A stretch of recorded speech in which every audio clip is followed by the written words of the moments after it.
All right, sir, I'm detecting a bit of an attitude and I've had a bit of problem with you all day long. I'd suggest you kind of take a deep breath and try to get rid of the attitude, because then if you don't, you may cause me to have to get an attitude too. Well, So tell likewise, me, take that deep breath. Do the same thing. You know what I mean? excuse me. I said same. Do the same thing. Take that deep breath. Goose fraba. All right, Mr. Phillips, do you know what my title is? I do, but that doesn't give you the right to belittle me or anybody else in your court. All You right, have a code of conduct and okay, ethics you have to follow. I am finding your conduct because you're interfering and disrespecting the process and the court. You are hereby fined for direct contempt of court, $100 cash payable in 1 week to the clerk of the district court. And if I have any more problem with you, it's going to go up a little bit more. And if I have any more problem with you, you can go to jail over it.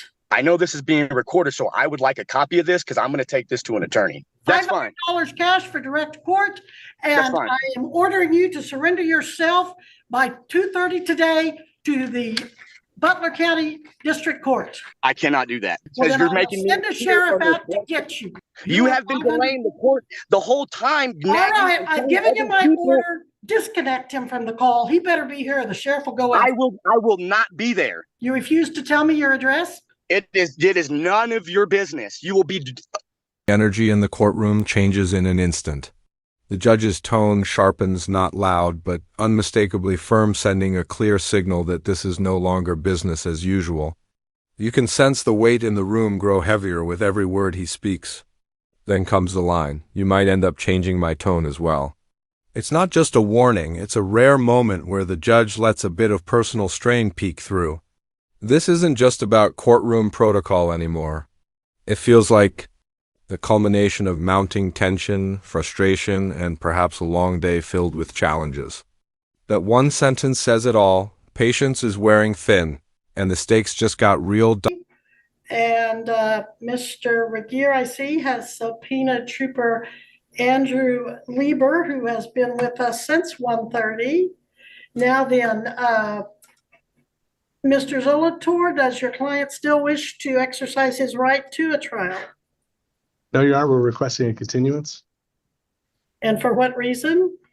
We were just recently retained, I think, a few weeks ago. Well, this case originated with some kind of traffic stop, May 21st of 2024. The defendant had first appearance August 14th of 24. He appeared before Judge Ricky in custody September 11th, 24. He appeared before Judge Lee September 20th, 2024. Each time, this time he requested a continuance and the Chief Judge Ricky denied it. No, I'm sorry. Judge Lee denied it and set it for bench trial today before me. That was September 20th, the trial was set. The defendant told me back on August 14th he was hiring an attorney, which he has. And I show an entry of appearance filed October 24th. We're set for trial on charges of speeding 86 and a 65.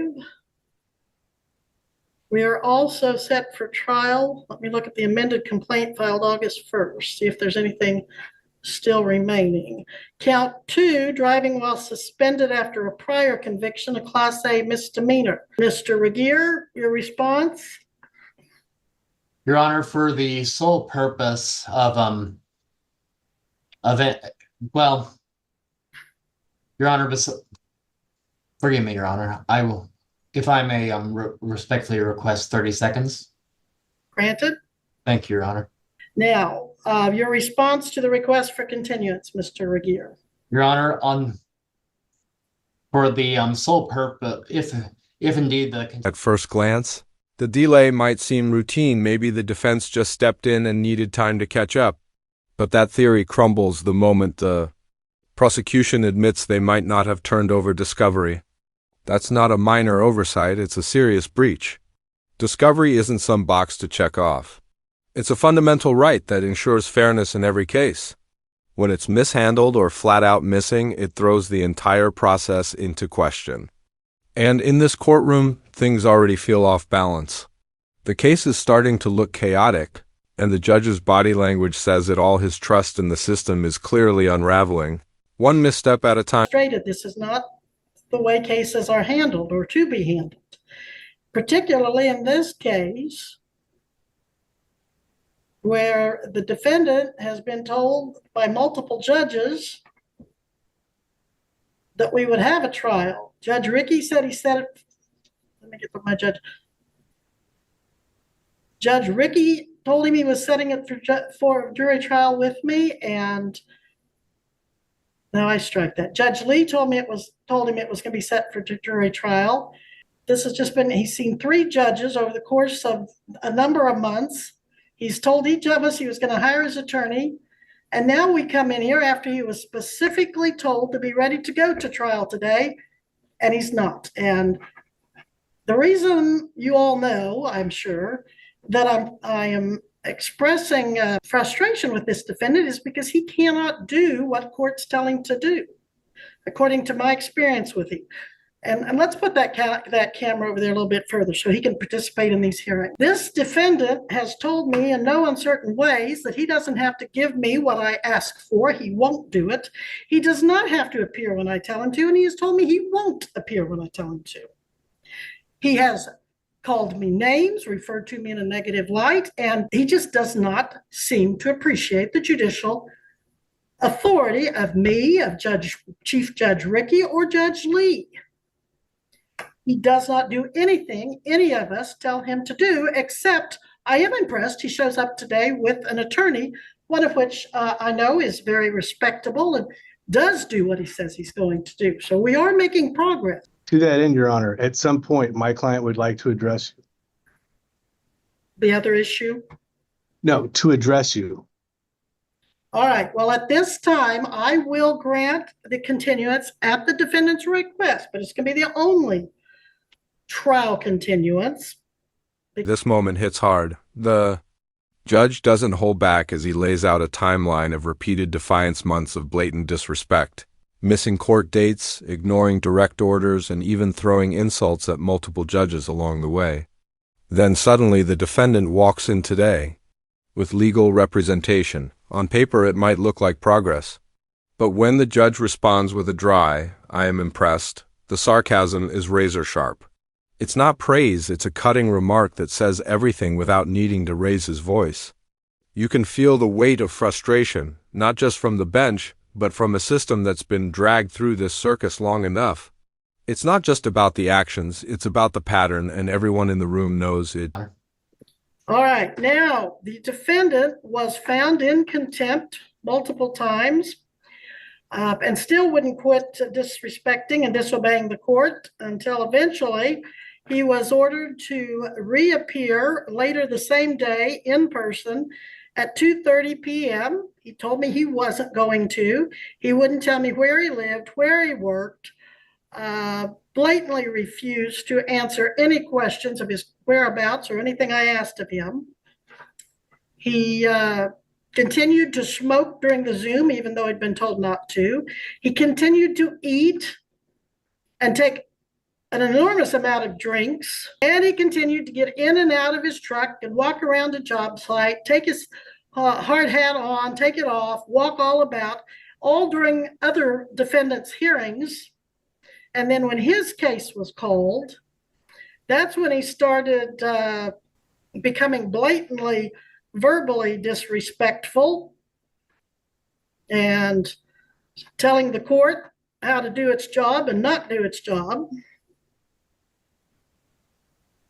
Throughout the docket, he was highly disrespectful and disruptive. He would talk over the court. He would make rude, personal, insulting, and disrespectful comments about and to the court. Someone logs into a court hearing over Zoom and proceeds to treat it like a casual video call.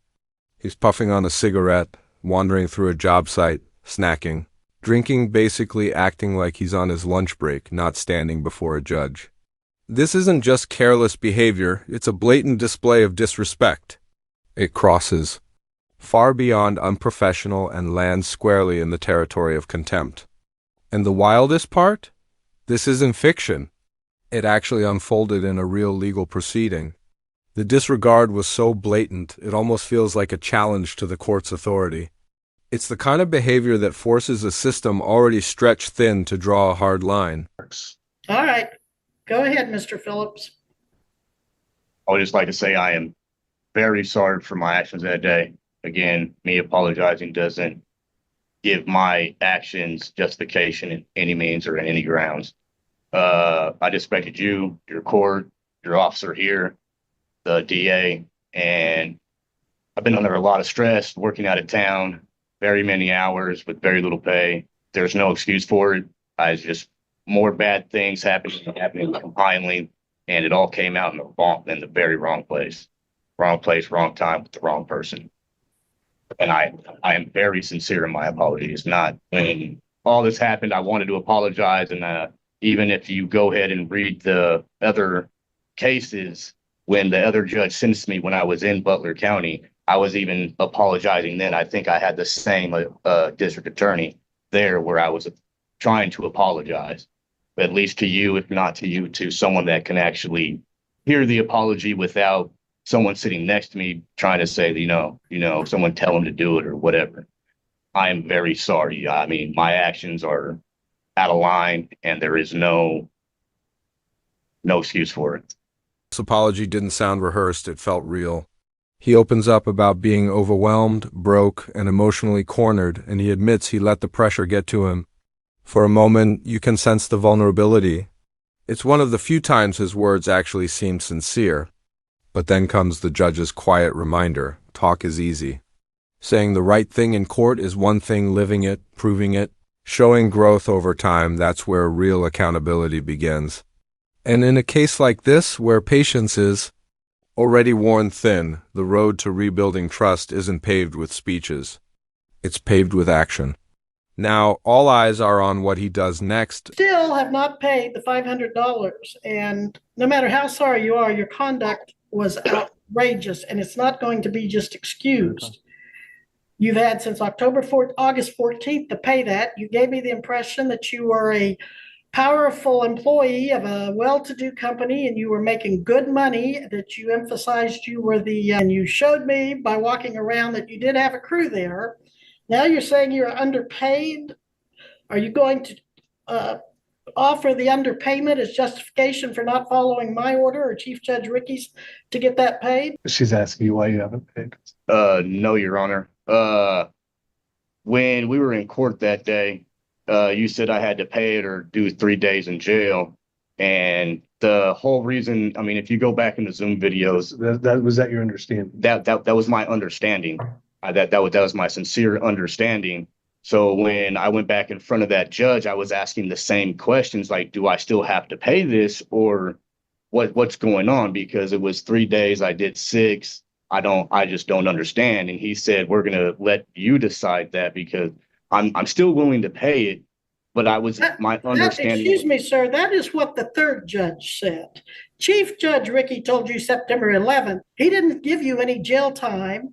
And I don't think I did either, because I told you to be here that day at 2:30, and you didn't show up or pay. So I don't buy that you misunderstood and that somewhere are you saying you think you paid it because you got arrested and had to serve a little time before the judge saw you? Well, yeah, I thought it was like. So you not only misunderstood me, you misunderstood Chief Judge Ricky when he said you pay that $500 within the week. Is that a yes? Is that a no? Well, I didn't know if I was waiting to see if I could. Well, yes, because it was the 5, and then he said something about $1,000, and I wasn't even asking then. I'm confused.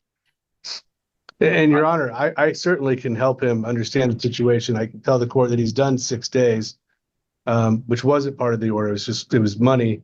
and he's done 6 days, which I think is, a bigger sanction than $500. He's certainly telling me, and I know he's got someone here with him, that they can get that paid, and they will pay it. It was, you can judge this as sincerity, Judge, and it doesn't sound like you're buying it. That's fine.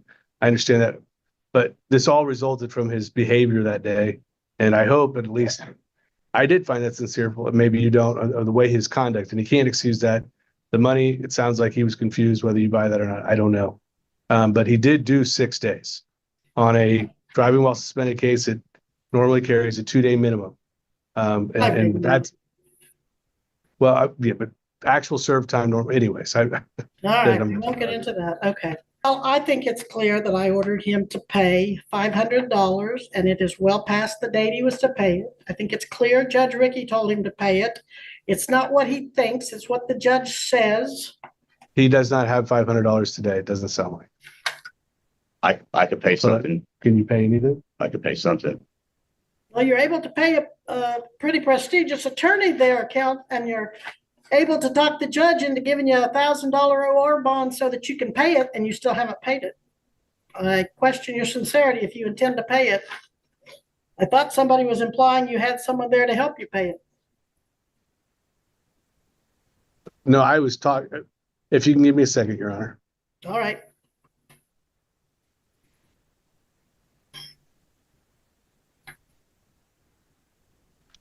Your Honor, I'm being told they can make a $200 payment today. And the other And then 30? they can pay that within, if you give them. He tries to explain it away, says he thought the jail time had wiped out the fine, like it was one or the other, but the judge isn't having it, not this time. And honestly, can you blame him? This isn't the first misunderstanding. It's not even the second. He's been given opportunity after opportunity, and each time he's either ignored the court's orders or failed to follow through. At some point, intentions stop mattering if actions never back them up.